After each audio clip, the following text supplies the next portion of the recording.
the core of the band was the bass and the drums, and they were playing with Neuwirth, and Neuwirth was part of that too.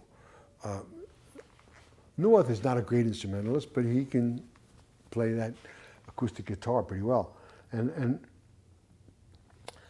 he's a good old friend of Bob's. And so there he was.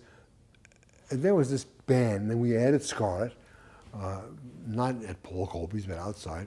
And what Colby is right about is that they would play small sets at the bitter end.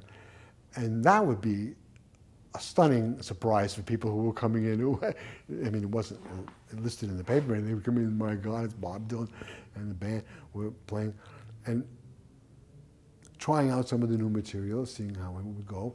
I mean, Bob was not about to record a song that he didn't think went well, so they would try some of that out, and they found that people were responding to it as if it was part of the Bob Dylan catalog, which was exciting. Well, it was a good way. It was just a beginning of having the people learn the songs, because they didn't know them, and having some sense of... they also had to learn... Bob is not one of these kinds of leaders. He doesn't do that. The most you'll get from him is a look. He'll give you a look to the side, and then the question is, then you have to learn what that means.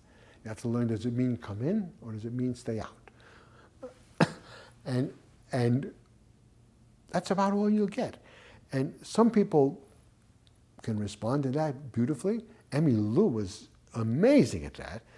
I mean, some of the harmony stuff that she does on the record is just extraordinary, that she'll sing harmony with certain lines and not with others. And other people just walk into a wall. I mean, they just don't have the faintest idea. And Bob really wanted people who were compatible, who could go along with this thing. And sometimes there'd be something missing. Sometimes we would add something that was a strange thing.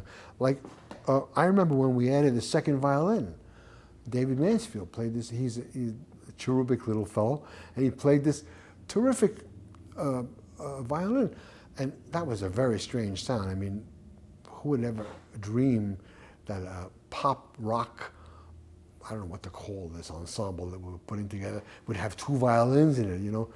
It was odd, and the two of them sometimes screeched against each other, but generally it was very interesting.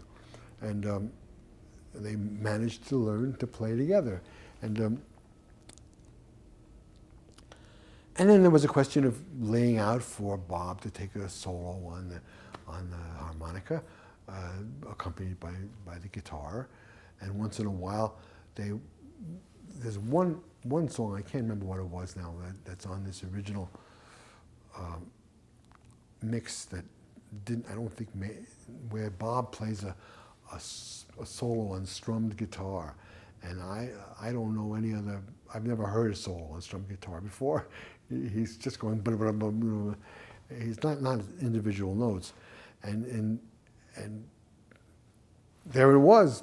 Go ahead, somebody take it. You know, the ball is bouncing, somebody pick it up and play. And that's the way it went.